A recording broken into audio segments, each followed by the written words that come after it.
Good morning everyone.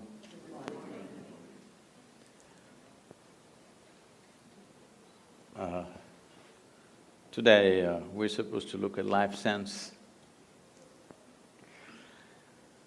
When we say life sense, I'm particularly speaking to all the iPhone lovers. You're on Samsung.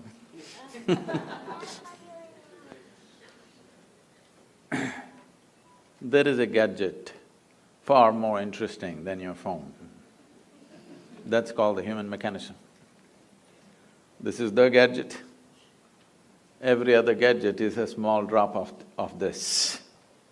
So, when we say human being, I think for a long time, people have been looking at this human being with too much emotion and too much confusion. But the yogic sciences have always looked at the human being as the ultimate mechanism on this planet. When we say a mechanism, we're talking about something that can work systematically, something that can do things, something that can consistently produce something wonderful. If it is not a mechanism, that means it's one chaotic nonsense. So, there are both type of human beings. Some are just one chaotic nonsense, some have become wonderful mechanism, not because somebody has come with a great mechanism and somebody has not. All of us fundamentally have come with the same thing. Maybe on the level of our physical form and maybe on intellectual levels, there may be some differences. But essentially, all of us carry the same human mechanism. But why is it that one seems to be in a phenomenal state and another seems to be a total mess? There are many ways to look at it. One simple thing is, we can look at it this way: every human experience that human beings have. Here, there are little children, you have to do something to make them unhappy right now. You have to do something to make them unhappy. But there are a whole lot of adults, you have to do something to make them happy. They've reversed the equation completely. At the age of 5, if you were this joyful, by the time you're 30, you should have been ecstatic, isn't it? If things happen in the right order. But for some reason, it's gotten reversed to most people. As I said, every human experience has a chemical basis to it. We can call it peace, we can call it joy, we can call it love, we can call it blissfulness, we can call it ecstasy, we can call it agony, anxiety, misery, stress, tension, whatever we want to call it. Every human experience has a chemical basis to it. Or in other words, what you call as myself right now is a chemical soup. The question is only, is it a great soup or a lousy soup? If I give all of you the same soup-making ingredients, do you believe that all of you will come up with the same kind of soup? No. 500 varieties of soups will happen, that's all that's happened. All of us have come here fundamentally with the same ingredients, just see in how many ways we have become. The reason is, we have been given such a complex mechanism, and do you agree with me, all the gadget lovers, I'm asking you? This is the most sophisticated machine on the planet, do you agree with me? So I'm asking you, someone gave you such a complex and sophisticated machine, have you read the user's manual? No. So without the user's manual, if you operate something, how would you do it? By accident, something will happen, once in a way it works. Once in a way something is working. And to make this human being happy in pursuit of human well-being, we've ripped the planet apart, all right? I want you to understand there is no ecological disaster on the planet. Ecological disaster is just a consequence of human beings not knowing how to be joyful by their own nature. because we are seeking it everywhere else except here. But all human experience happens from within. What happens here, if you try to cause it from outside, then you have to burn the planet definitely, and that's what we're doing. So ecological disasters have not happened because of something else, only in pursuit of human well-being, isn't it so? Hello? Yes. So in pursuit of human well-being, last 150 years, we've done too many things using the power of science and the prowess of technology. We've done too many things, so many things that if you happen to be here 200 years ago and you're here again today, you wouldn't recognize the place for anything. Everything has been changed. Because of this change, much comfort and convenience has come. When it comes to comfort and convenience, we are definitely the most comfortable generation ever. Do you agree with me?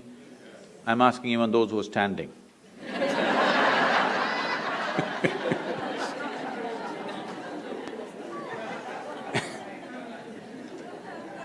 We are definitely the most comfortable generation ever, isn't it? But we cannot claim we are the most joyful, we cannot claim we are the most loving, we cannot even claim we are the most peaceful.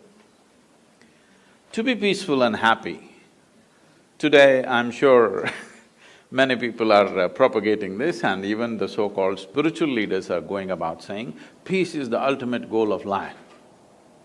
Such people will only rest in peace. Because, tell me, today, if you want to enjoy your lunch today, if you're not ecstatic, at least you must be peaceful, isn't it? Hello? If you're not in some state of ecstasy, at least you must be peaceful to enjoy the food that you eat, isn't it? So I'm asking you, to be peaceful, to be happy, is it the ultimate goal of your life or is it a fundamental requirement of your life? It is a most fundamental requirement. If you're not even peaceful, I don't know how many have died under your care.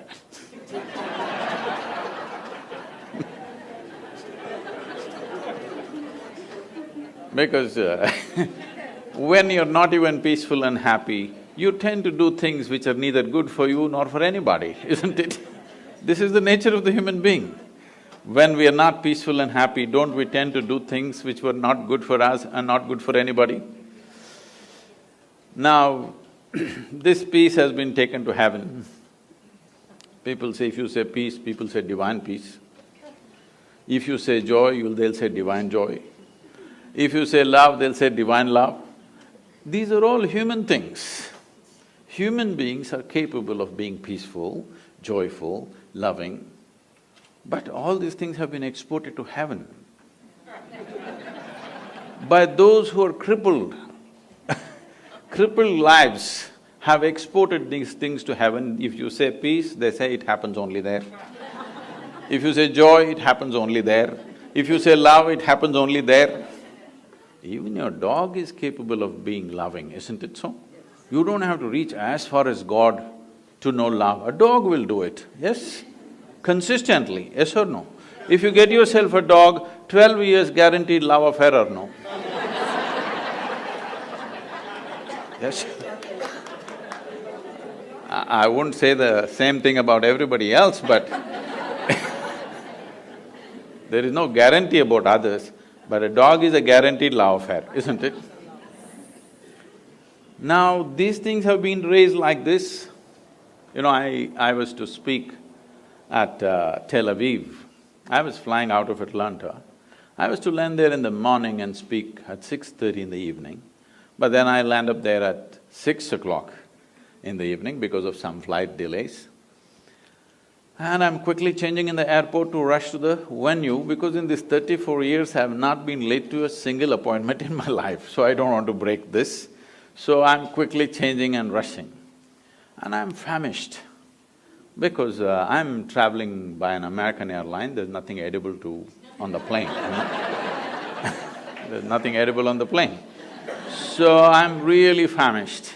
And when I go to the venue, to my joy, I find The venue is a very fine restaurant. Life can't get better. When you're so hungry, they've taken you to a restaurant straight. So, people are coming in and greeting me. One man comes up and says, "Shalom." I ask him, "What does it mean?" He says, "This is the highest way of greeting." I said, "Well, that's your opinion, what does it mean?" He said, "No, no, this is really the highest way of greeting." I said, "All right, but what does the word mean?" He said, "It means peace." I said, "Why would peace be the highest way of greeting unless you're born in Middle East?"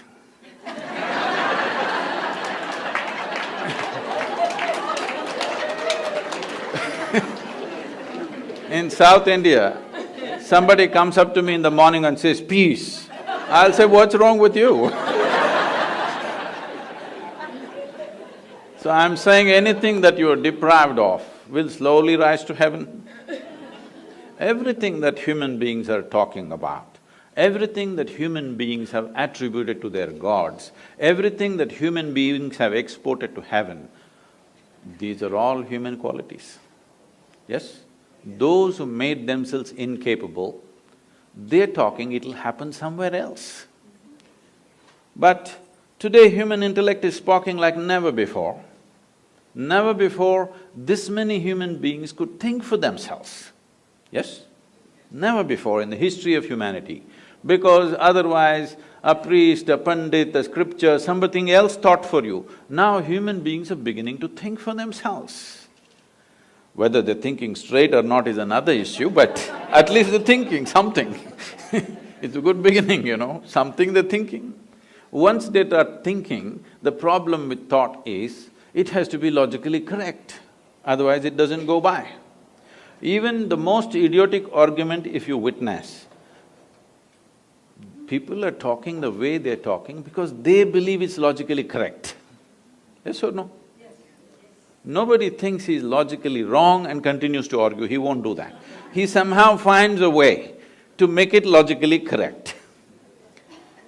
So, once this happens, that human intellect begins to fire like this, even if God comes and stands here and speaks, unless he makes sense, people will reject him. Yes or no? Yes. Maybe you don't have the courage to say yes, your children, they are going to reject it. Unless it makes sense to them, they're going to reject it. Yes or no? Yes.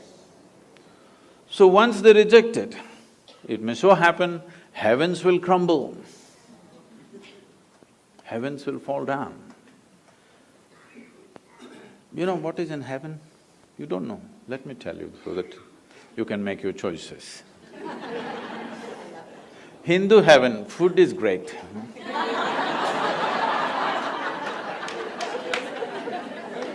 Because Nala himself cooks for you there.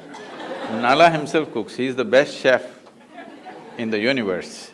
So food is very good. If you're a foodie, you must go to Hindu heaven. In another heaven, in the clouds, white-gowned ladies are floating. If you like that kind of ambience, you can go there. In another heaven, you'll have virgin problems. If you want to encounter that, you can go there. Only problem is, what is the qualification for you to get there? This happened in a Sunday school in Alabama. Anybody from Alabama? Yes.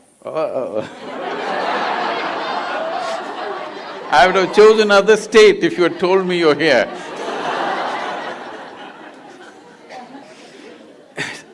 The Sunday school teacher in his enthusiasm asked the tiny tots, "What do you have to do to go to heaven?" Little Mary stood up and said, "If I scrub the church floor every Sunday morning, I will go to heaven." Absolutely. Another little girl stood up and said, "If I share 50% of my pocket money with my less privileged friend, I will go to heaven." Absolutely. Another boy said, "If those who are in need of help, if I reach out and help them, I will go to heaven." Correct. Little Tommy in the back bench stood up and said, "You gotta die first."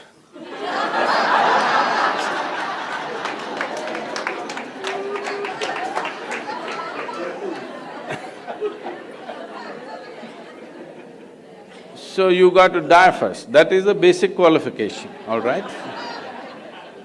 So when you die, depending on your culture, we'll either bury you or burn you or feed you to the birds. One of the things we will do to you, yes? It is the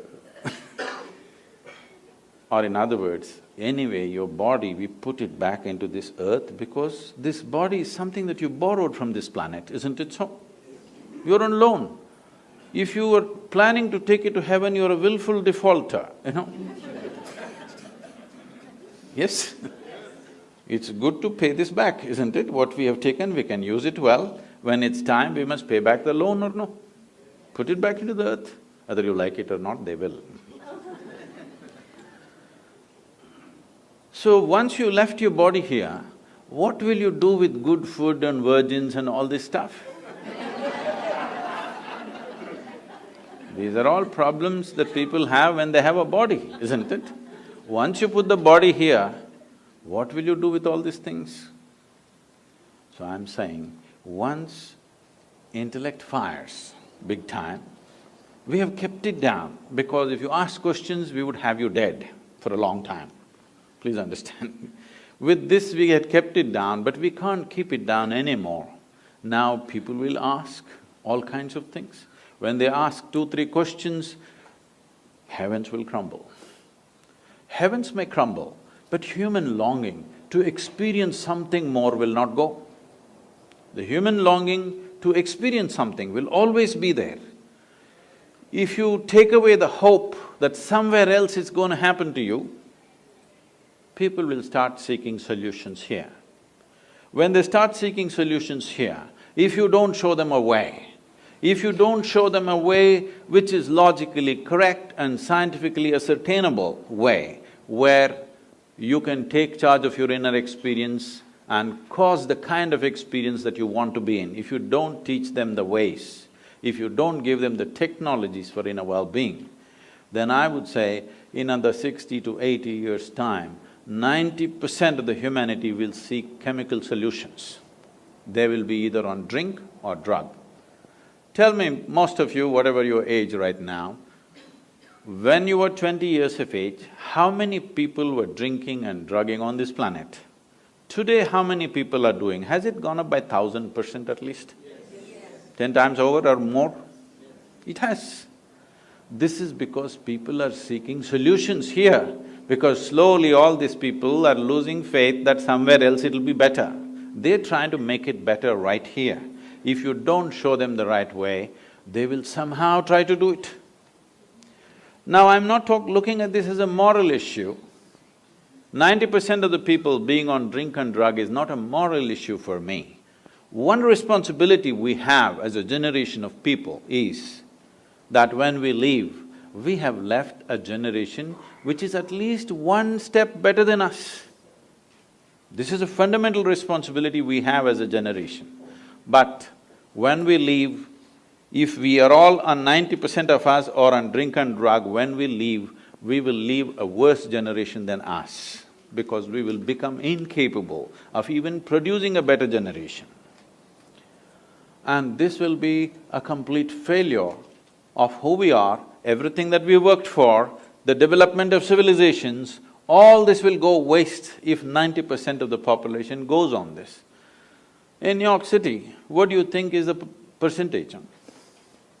I'll leave it to you. People from New York tell me. What do you think is the percentage who are seeking some kind of chemical solution for their experience to make themselves peaceful? They have to drink something or pop something. What do you think is the percentage?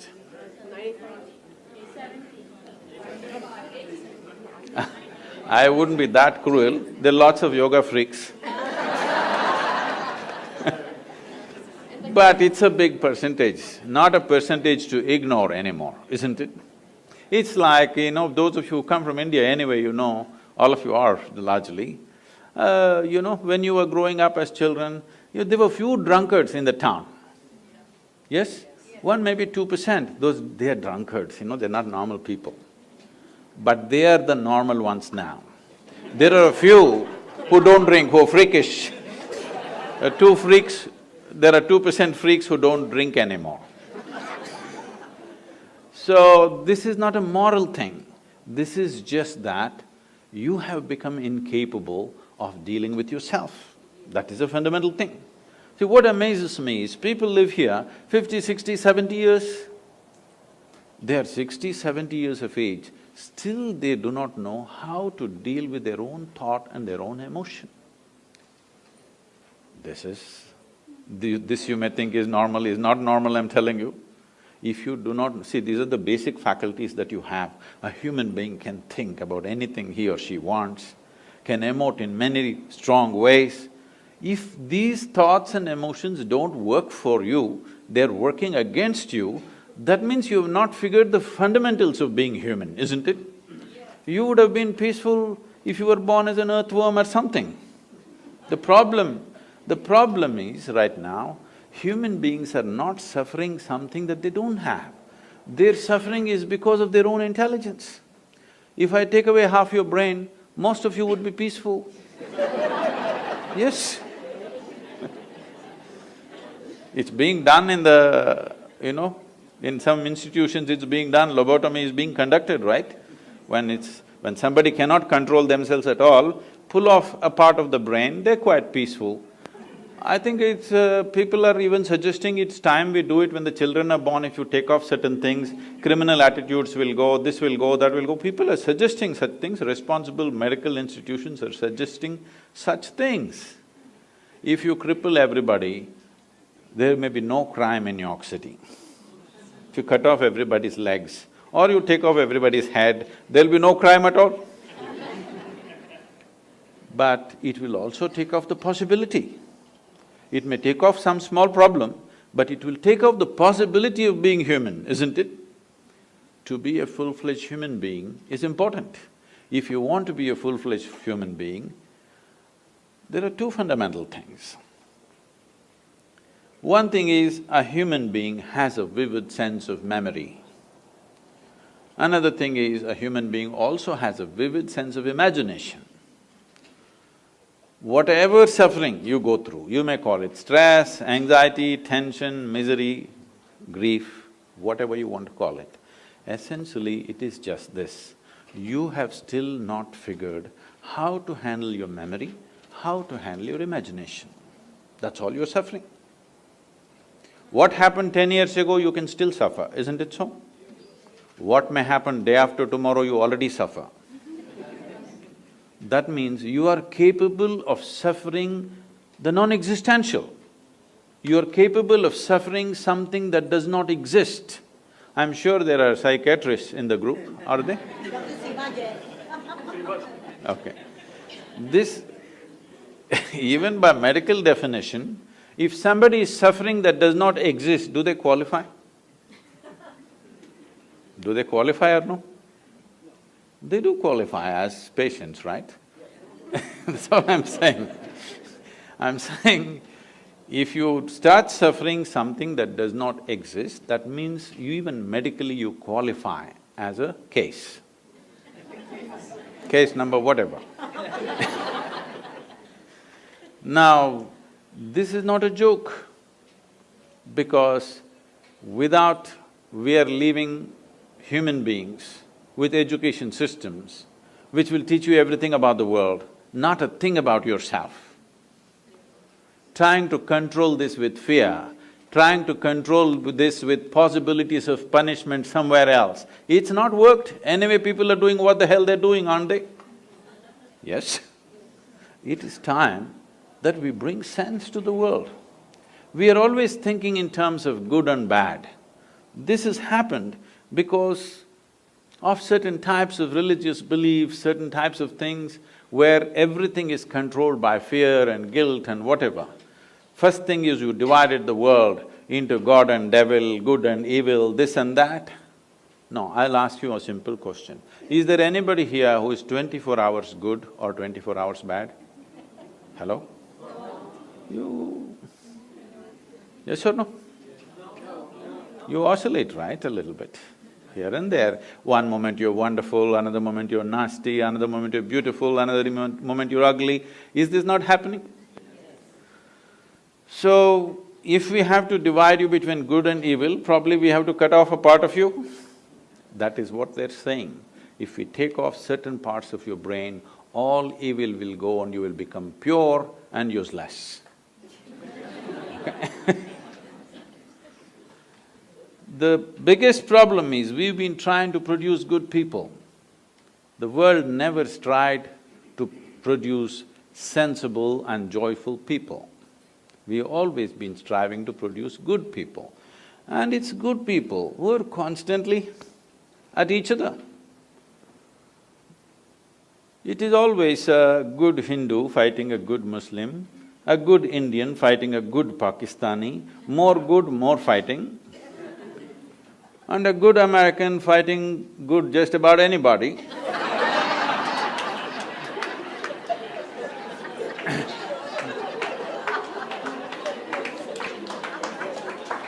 Because the more good you think you are, more confrontational you have become. Please see this. The more good you think you are, you naturally become more confrontational with just about anybody around you. If you think you're very good, how this has come to you in your mind is, you look at these people, she's not okay, she's not okay, she's not okay, he's not okay, he's not okay. Compared to all these people, I'm good, I'm very good means nobody is good. Nobody is okay. Nobody is okay is not a question of goodness, it's a question of madness. The madness has settled in. This has to go means human consciousness has to rise. You have to look at this tremendous possibility that we have come with. And is it true? Can you see me at least? Hello, everybody? Even if you're not listening, can you see me?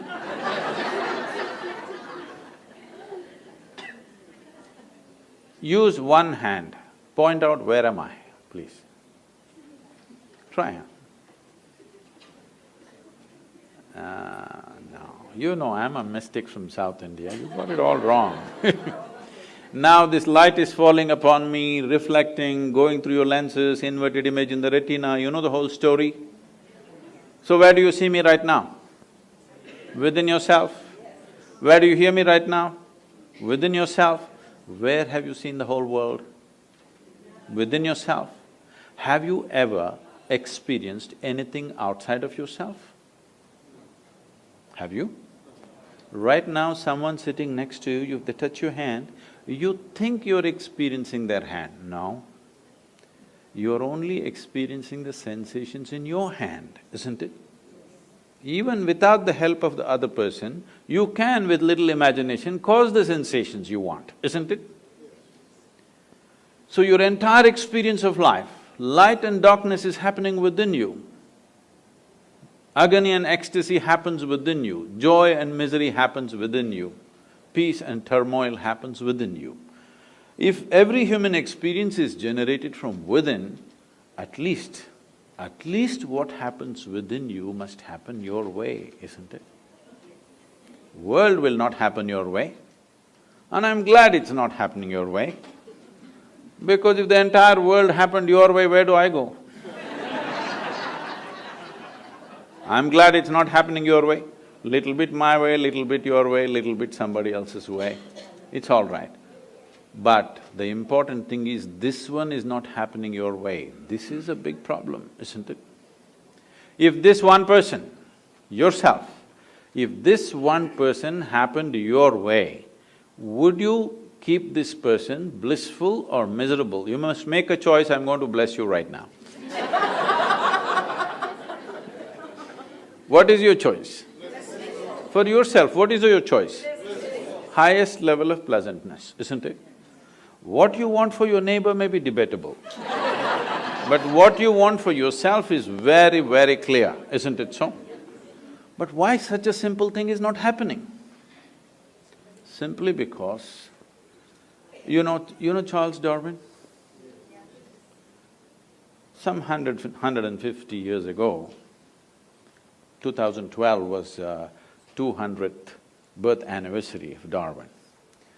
Some 150 years ago, he propounded a theory and he said, what was a deer could have become a giraffe, so many million years. What was a pig could have become an elephant, so many more million years. What was a monkey became a human, but it happened rather quickly. Yes. So quickly that anthropologists think there is a missing link. They're still looking out, I'm saying. Did anybody meet? Did you meet a missing link, I'm asking? No. Now, they're saying the DNA difference between you and a chimpanzee is only 1.23%. 1.23% is not much of a difference, isn't it? Not much of a percentage. Not a percentage to boast about, isn't it?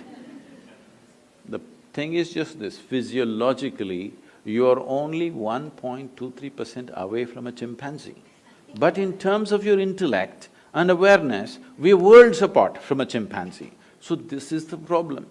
You have an intelligence for which you don't have a stable enough base. Now, this same intelligence, the sharper it is, the more it pokes you. So people are thinking dulling it, either with wine or divine, is the solution. Somehow dull it for some time and you feel peaceful. Dulling it not the solution, sharpening it to a point where it'll work for you is the solution, isn't it? If you dull it, you're somehow crippling yourself, isn't it? In some way you dull the system. Maybe you think it's temporary, but if you dull the system, in some way you're crippling yourself. If crippling yourself is a solution, death is a better solution, isn't it? Yes or no? If taking a little bit of the brain is a solution, blowing your brains out is definitely a better solution, more efficient. This happened. I was teaching a program in India and somebody stands up and she introduces herself. She says, "I've come from Singapore. In the last 2 years, I committed suicide 5 times." I said, "Stop. At this level of inefficiency, you are not getting anywhere."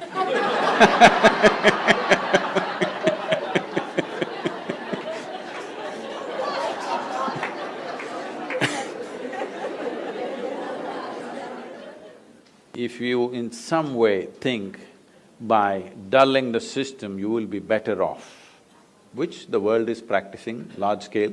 Now you're saying in New York City it's 90%, I don't think so. But it's getting there, rapidly getting there in that direction. Drink will lose its draw after some time. More efficient things will come. Slowly, all things will get legalized when they can't control it anymore, please know this. Everything will get legalized, the moment they can't control it, they'll feel it's better to tax it and run the nation rather than investing too much on policing these things. So when these things happen, it is a question of crippling the human being in some way. Yes, it gives pleasure. If you take off the brain, maybe you can just float around in total, utter peace. But all possibilities are also gone, isn't it? So this is happening to us because we have not understood the fundamentals of how to exercise our own intelligence. We have learned how to make a living, we have learned how to do things, we have learned how to go to the moon or even beyond. But we have still not figured how to manage our own system, isn't it? Even if you have a spacecraft, this is more complex than that. Yes or no? Yes. This is far more complex than that. And this does not mean, when I say this, I'm not just… I mean, all of you doctors, maybe you're thinking of exploring me pathologically. We're not talking about just lungs, liver, kidney, heart, spleen, whatever. All this came from within. See, you eat a piece of bread in the morning, in over 2 hours, this bread becomes human body. You know as doctors how complex each part of the body is, that you know it is so complex, that is why today if we have to go to a medical checkup, we have to go to 50 different doctors because for 50 different parts of the body. Slowly as you look at it closer and closer, you're realizing it's too complex for one person to grasp the entire thing, isn't it? Yes or no? Just 32 teeth, people are taking 9 years to understand what's happening in the mouth and they still don't know. Yes or no? Yes? Just to teeth, only 32, 9 years of study, and still we don't know all of it. We know pretty well, but not all of it, isn't it?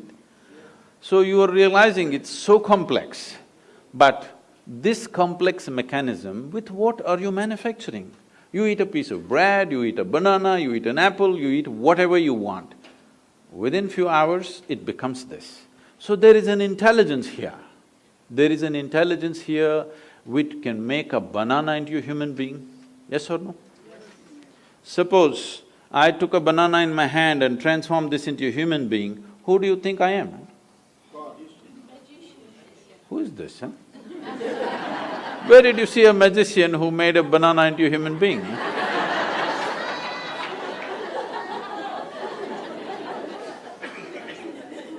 What is this? Only Creator could do this, isn't it? But every one of you are doing this every day. Only thing is, you're doing it unconsciously.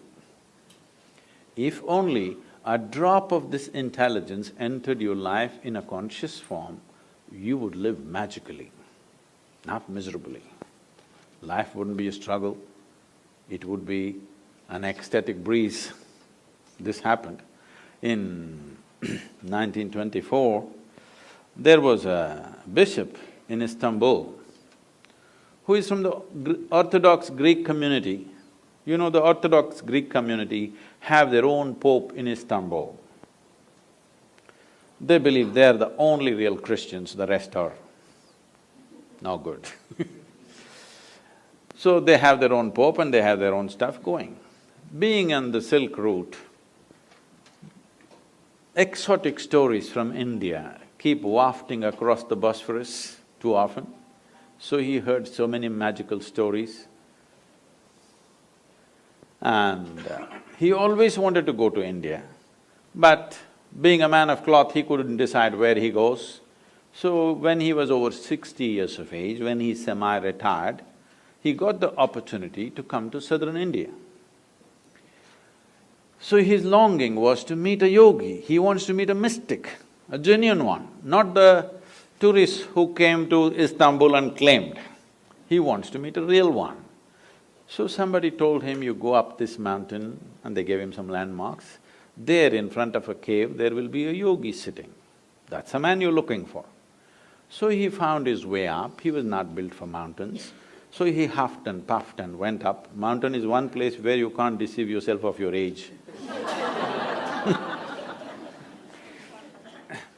So went there, then he saw this yogi was sitting here, eyes closed, blissed out. So he went and they had told him, if you see an Indian yogi, you must prostrate. So he went down, he was not built for that either. With great difficulty, he went down and huffing and puffing, he sat up again. Hearing all this commotion, the yogi opened his eyes and smiled. Immediately the bishop asked, "Can I ask you a question?" The yogi laughed and said, "By all means, why not?" So the bishop asked, "What is life?" This is after 60, you know. You should have asked this question when you were 8. If you missed it out at least by 16, what? What is life? You must ask now, isn't it? But what to do? Better late than never. So he asked, what is life? When he asked this question, the yogi went into raptures. And then he said, life is like the fragrance of jasmine upon the gentle spring breeze. The bishop said, fragrance of jasmine upon gentle spring breeze?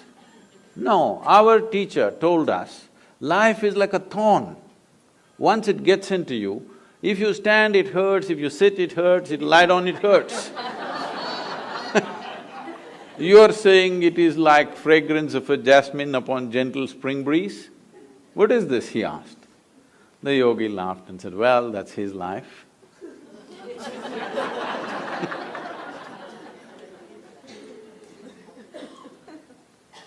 The experience of your life is entirely generated from within. Is that so? Yes. What is being generated from within must be happening your way. Must happen your way, isn't it? But right now, just about anybody can make you happy, make you unhappy, make you miserable, make you frustrated, make you angry, make you so many things. This means you're in a very deep state of slavery. Somebody decides what should happen within you, not even around you. What should happen within you, somebody decides. This is a terrible state to be in, isn't it? Because we have not taken charge of this fundamental thing. Something so tremendous has been given to us, but we are busy. We read one piece here, one piece there, we read one tidbit from this scripture, another tidbit from that scripture, and self-help book, this book, that book, all tidbits. But it's not working here and there in small way. On a certain day, a bull, you know a bull? A bull was grazing. Chomp, chomp, chomp, chomp, chomp. Slowly, green grass led him deep into the jungle. He went deep inside. There was a lion who was past his prime and he was having difficulty hunting in the jungle because the animals are fast and he is getting slow. Then he saw, after many weeks of grazing, this bull had become nice and fat. He saw this nice fat bull, his mouth watered. He stalked him, found the right moment, pounced upon him, killed him and ate him up. Stomach became full. With great satisfaction, he roared. There were a few hunters passing by. They heard this roar, they tracked the lion down and shot him dead. The moral of the story is, when you're so full of bull, you should not open your mouth.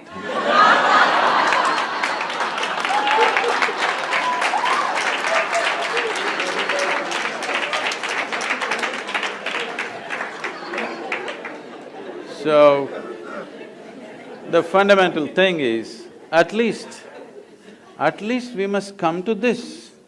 What I know, I know. What I do not know, I do not know. Is this okay? Can we come to this much sincerity? What I know, I know. What I do not know, I do not know. Is it okay? Yes. No, right now the thing is, whatever I don't know, I believe. Whatever I do not know, I believe. Once you believe, you get enormous confidence without clarity. Confidence without clarity is the biggest disaster on this planet. Human beings who don't have clarity must at least have humility and hesitation in them. No clarity, but they have confidence. Oh, because see, the nature of human intelligence is like this. If you do something stupid right now, tonight your intelligence will bother you. Why did I do this? This is the nature of human intelligence. But if your stupidity is scripture endorsed or God endorsed, then you can do the same idiotic things with utter confidence. You don't have to turn back and look. It doesn't matter what is the result of your actions, how horrendous it is, but you can go on doing it because God has endorsed your stupidity. Can we come to this much, at least all of you doctors, you must come to this, what I know, I know, what I do not know, I do not know. Is it okay? Yes. Because I do not know is a tremendous possibility. When you see truly, when you genuinely see I do not know, the longing to know and seeking to know and the possibility of knowing becomes real in your life. Otherwise, everything I do not know, I believe. You can believe anything. If we work hard enough on you, we can make you believe just about anything, yes or no? From your childhood, if we work on you, we can make you believe anything. Right from your childhood, if I go on telling you, my little finger is God, if I raise this little finger, divine emotions will genuinely overflow within you, yes or no? If you feel this is too bare, I can dress it up. We can do some things. This happened. I was speaking to a group of people in Nashville, in Tennessee. Tennessee people? Hey, okay. And I was just telling them a joke. In the joke, I referred to God as Him. Immediately this few ladies stood up and said, "Do you believe God is a man?" I said, "Whoa, whoa, whoa." I was only telling you a joke. They said, "It doesn't matter, you said Him, do you believe God is a man?" Now this is a big issue in some of the southern churches in America. Is God a man or woman? They're trying to settle in this election, of course, but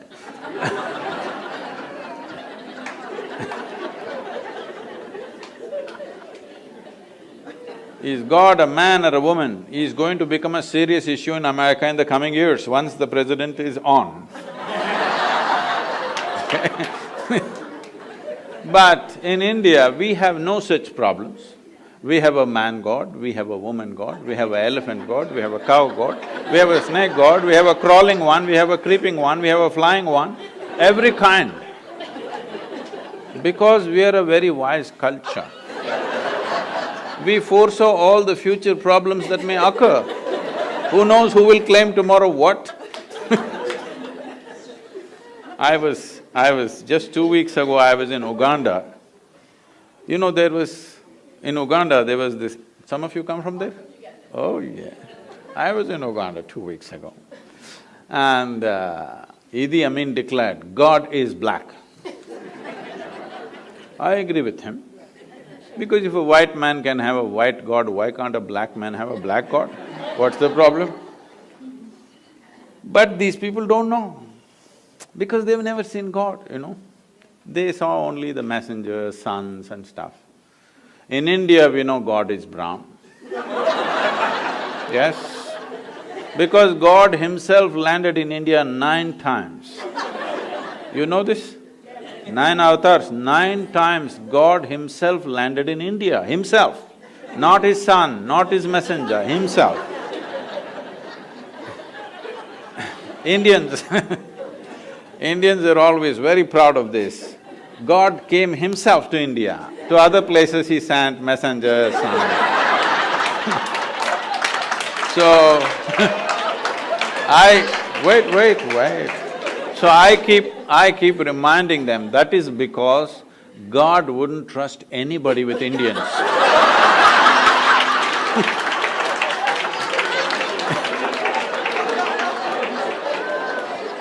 He wanted to do the job hands-on. So He Himself came 9 times and failed. 9 or 10 times debatable, but failure is not debatable, isn't it? So, we can believe what we want. Our beliefs may have something to do with our cultural milieu. We can wear our culture. Culture is the color of our life. We can wear our culture, we can be proud of it, we can enjoy it, but culture is not a tool for seeking truth. Culture is not an efficient tool, because what you do today, whatever nonsense you do today, is tomorrow's culture, yes or no? Whatever nonsense they did yesterday is today's culture. Culture is never a conscious process, to some extent maybe. Rest is all hodgepodge of all kinds of things that many people did, isn't it so? Do you believe that all of you consciously creating tomorrow's culture? Are you? Not at all. Whatever nonsense you do, your children will pick it up and they'll do it little differently, isn't it? So, culture is not a conscious tool, culture doesn't have sharp edges, it is just like that, simply evolving like an amoeba in various forms. everybody in this room full of people, each person will have their own understanding of what is Indian culture right now. Yes or no? And you're free to have that, because it is you who making the culture, you're the producers of culture. This is not an instrument of truth. But if you do not know the truth about your own nature, how can you conduct this well? Only by accident. When you conduct something so sophisticated by accident, anxiety is natural, isn't it? Everybody is a client, you can put that up in your practice. Psychiatrist, everybody is a client. I was just joking, we started many crematoriums because the conditions were very bad in southern India. Isha started many crematoriums. People asked Sadhguru, what should be the byline? So we called it Kayantasthanam, that means where the body ends. Byline, I said, put it, everybody is a customer. Don't do any market development, just wait. Everybody will come one day. You don't have to do any marketing. Anyway, they will come, isn't it? So madness is also going to become like this, that almost everybody is a client. If you get angry, you say, I'm mad at you, isn't it? You're admitting it. But without doctor's help, you're able to come back to reasonable states. But you're flying off. One day when you cross the line, if you cannot come back, then you're clinically ill. Yes? But otherwise also you're ill. If you do not know how to manage your own thought, if you do not know how to manage your emotion, if your intelligence does not function for you, it functions against you, would you term this kind of madness? Maybe there are not enough couches for all of you, so we left you loose on the street. But it's happening, isn't it?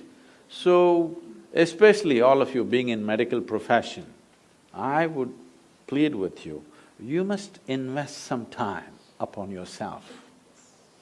If you believe that the work that you're doing is important, the most important thing is you work upon yourself. Because nobody can produce anything beyond themselves. Your work is only an expression of what you are. Nothing more than you can ever happen. Unless you enhance this, what you do can never be enhanced. Enhancing this means, there are many ways to look at it. I'll put it very simply, considering that I have to catch a plane. See, when we say intelligence, today, because of English language and the so-called modern education, the kind of education that most of us have gone through is just education which was designed to produce obedient people, not intelligent people. It was not designed to cultivate geniuses. It was designed to curb your genius and make you into an obedient person, so that you can take orders from Her Majesty's service. Yes, essentially it was created for that purpose. Maybe you're useful in some job, but it will not allow you as a human being to really blossom, to create something. It is created for mass production of something, whatever that is.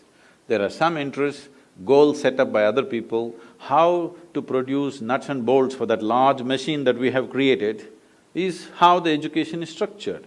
This is not cultured for individual enhancement, this is not cultured for… See, if you're looking at… Anyway, the children's schools are called nurseries, isn't it? A nursery means what? You must provide conducive soil for this plant to grow its fullest possibility. This is the aspiration for every life, whether it's an earthworm or a grasshopper or a tree or a bird or an animal, all of them are aspiring to become full-fledged life, isn't it? But the problem is, we know what is a full-fledged grasshopper, we know what is a full-fledged earthworm, we know what is a full-fledged bird, we don't know what is a full-fledged human being. Because for the human being, for every other creature, there are two lines which nature has drawn. Within that, they live and die. For the human being, there is only bottom line, there is no top line. Because there is no top line, people are suffering. Or in other words, what you're suffering is not your bondage, as people are telling you. What you're suffering is your freedom. Because nature has left you free, you can be any way you want right now. See, if you were born as a tiger, you wouldn't have this confusion, you know. You wouldn't sit and worry, will I become a good tiger or not?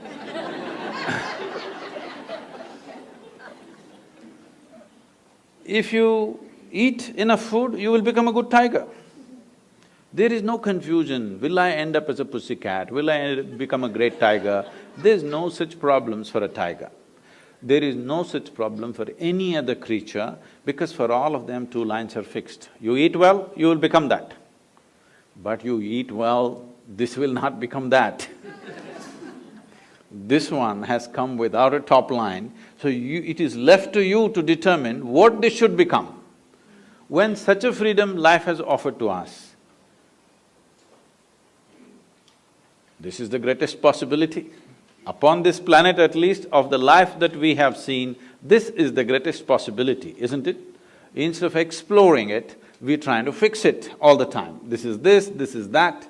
We are trying to fix a top line. But tell me, whatever you are right now, would you like to be something more? You must tell me right now, otherwise I'll bless you.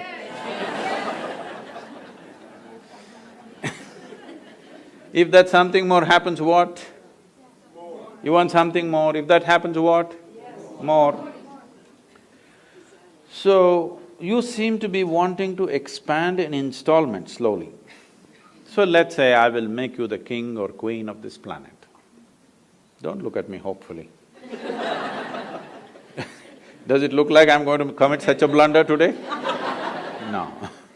Suppose you become the king or queen of this planet, will you be fulfilled? I'm asking you. You will look at the stars, isn't it? Yes or no? This is the nature of the human being, because you are not looking for more, you're looking for all. And all cannot happen physically. If you're looking for all, this means you're looking for a boundless goal, an infinite goal. You're looking at infinity and going in installments. This is a terrible crippling process. Yes? You're looking at the infinite, your goal is infinite nature, but your approach is installments. Can you count 1, 2, 3, 4, 5 quickly and arrive at infinity one day? You will only become endless counting, isn't it? So if you're longing for something infinite, this means you're longing for something without boundaries. You're longing for something without boundaries means you cannot approach it with a dimension with boundaries. When I say dimension with boundaries, see, everything physical is possible only if there is a defined boundary, isn't it?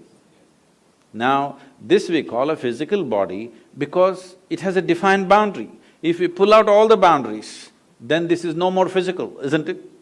Physicality is a consequence of boundaries, but there is something within you longing to become boundless.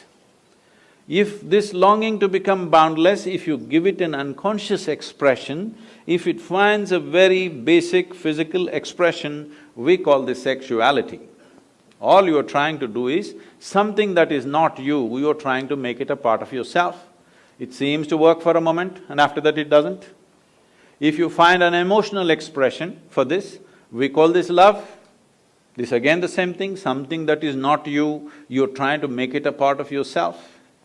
If it finds a mental expression, it gets labeled as greed, ambition, conquest or simply shopping.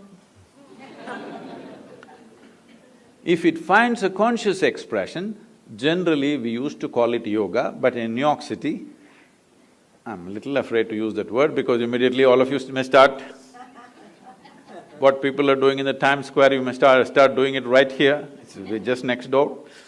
No, yoga does not mean twisting and turning your body.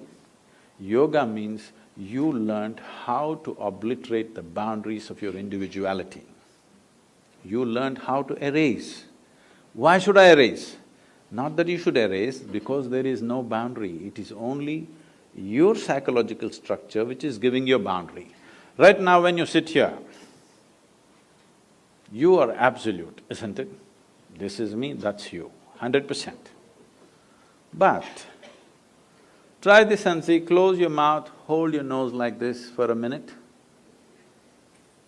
You will know that this is not absolute, this has to transact continuously, isn't it? What you exhale, the trees are inhaling, what the trees exhale, you are inhaling. If you stop this transaction, or in other words, for those of you who are pulmonologists, one half of your lungs is actually hanging out there on the tree, isn't it? Yes or no? One half of your lungs is out there, because this cannot function without that. Now, this is not just on the respiratory level, every subatomic particle in this body is in constant transaction with everything in this cosmos, otherwise this cannot exist for a moment. See, here we are, sitting on a round planet and the damn thing is spinning on top of it. And in the middle of nowhere, you don't know where it begins, where it ends. Here we are sitting and doing all this talking. Obviously, a million forces that you don't even understand are keeping you in place, isn't it? Yes or no? If you don't know, you go up a mountain or dive into the water, you will understand what I am saying. If you go up a mountain, your brains will fill up with water. If you go down, your blood and brain will become full of air. All that's happened is little change in pressure. So the whole lot of forces, even managing and keeping you in place and in one piece, isn't it? If all the pressure is taken out, we may become bits and pieces. Too much pressure, we may become something else. Not just pressure, on a million different ways. This is right now being supported by too many things. You're on life support, I'm saying. Constantly, otherwise this cannot last by itself. So, anyway, there is no boundary for this life to exist. The life within knows this.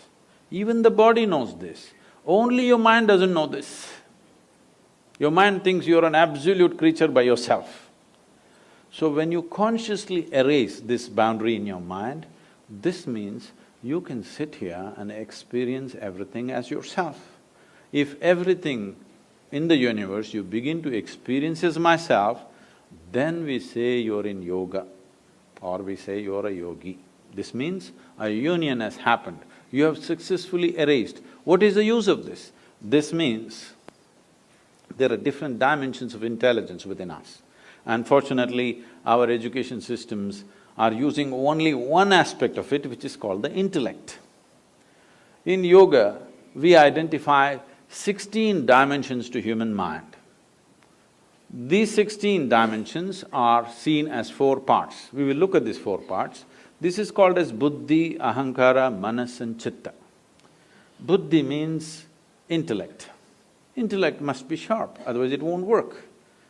But it is the sharpness of the intellect which is cutting you up every day. Not because intellect is a bad thing, if you don't have a steady hand, a sharp knife is a problem, isn't it? Why we don't give a knife to a child's hand is not because the knife is dangerous, because a child doesn't have a steady hand. In the last 24 hours, what do you think? Have knives saved more lives or taken more lives? Surgeons, please tell me. We are here, so. So she's saying because we are all here, they are all saved. It has saved many lives in a few irresponsible hands. It might have taken some lives, but knife is not dangerous. Sharper it is, the better it is. Hello? Yes. So intellect is not the problem. Sharper it is, the better it is. An unsteady platform, then it starts cutting you up. It either cuts other people or cuts you up. The next dimension of the intelligence is called ahankara. Ahankara does not mean ego as most people think, it is the identity. Because the nature of the identity, the subtlety of the identity determines how your intellect functions. Right now I say, I am a man. The stronger I say it, the more my intellect will try to protect my masculine nature. If you say I am a woman, it'll start protecting that. If I say I'm an Indian, it'll start protecting that. If I say an American, it protects that. To what extent? even to the extent, even if it costs my life, it's okay. But my Indianness or my Americanness or my manliness must be protected at any cost. This is what ahankara does to you, because the identity, how you take the identity. There is an entire system of education in India which is about training a child how he should groom his ahankara, his identification, how he should groom it in such a way that it is beneficial for him and beneficial for everybody around him. How to groom one's identification, there's a whole process. Unfortunately, we've given up everything, we get stuck to something or the other. So identity is the hand which holds the knife of the intellect. How steady it is, how subtle it is, will determine what the knife will do. Now, this is rooted in what is referred to as manas. Manas means it's a huge silo of memory. Memory, we recognize memory as 8 different dimensions of memory, starting from evolutionary memory, genetic memory, unconscious memory, conscious memory, and many other aspects of it. 8 different dimensions of memory. When I say all these different types of memory, I'm sure you don't remember how your great-great-great-great-grandfather or grandmother looked like, yes? You don't remember that. But their noses are sitting on your face right now. Yes or no? Your body remembers 100%. Yes or no? It even remembers the skin tone of your great-grandmother. You might not have seen her, you may not remember, but it remembers everything. So the amount of memory that every cell in the body carries is 1,000,000,000,000 times more than what your mind can ever carry. We are thinking intellect is everything and thought processes become everything because this is a European mess-up that happened to the entire world. Somebody said, "I think, so I am." No, because you are, you may think. Yes or no? Which is first I'm asking you. Because you are, you may think. Because you become such a mental diarrhea that all the time thought is flowing, you think thought is even before you. Not because you think you are. Because you are, you may think. Like if I want, I move my hand where I want, I should be able to move my mind where I want. When I don't want, I must be able to hold it here, isn't it? Right now the problem is, it's become like this all the time. If this happened to your body, you would look ridiculous, isn't it? Even with the mind, it is the same thing. Your only comfort is others cannot see it. Yes? It's equally ridiculous. You're comfortable because you think the person next to you cannot see it, but if they pay enough attention, they can. They can, believe me. Now, the manas is a silo of memory. If you cut off the connection between the memory and the intellect, your intellect feels suddenly useless if it is not empowered by memory. See, people lose their memory, their intellect is still intact, but it's no use because there is no memory. So these are 3 dimensions, and the 4th dimension is called as chitta. Chitta is a dimension of intelligence within you, unsullied by memory. There is no iota of memory in this. What memory means is, memory is the way you are setting up your boundaries. With memory, you recognize, this is my friend, oh, I don't know who this is. That is my relative, I don't know who that is. You're establishing the boundaries of your life with your memory. Everything that you remember sets a boundary for you, isn't it? You remember, this is my country, now it sets a boundary for you. You remember, this is my father, it sets a boundary for you. You remember, this is my husband, sets a boundary for you. This is my child, sets a boundary for you.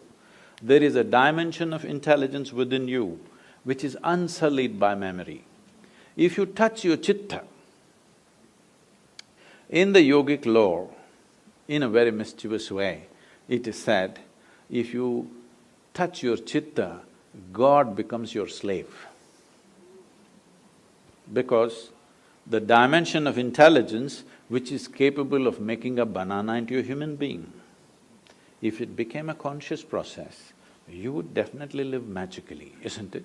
Other people will think you're superhuman, but I am telling you, this is what it means to be human. To eat, sleep, reproduce and die, you don't have to come with such a complex mechanism. An earthworm, if peace is the highest goal, you must come as an earthworm, and it's very eco-friendly. All its aspirations are 100% ecologically sensitive, isn't it? Yes or no?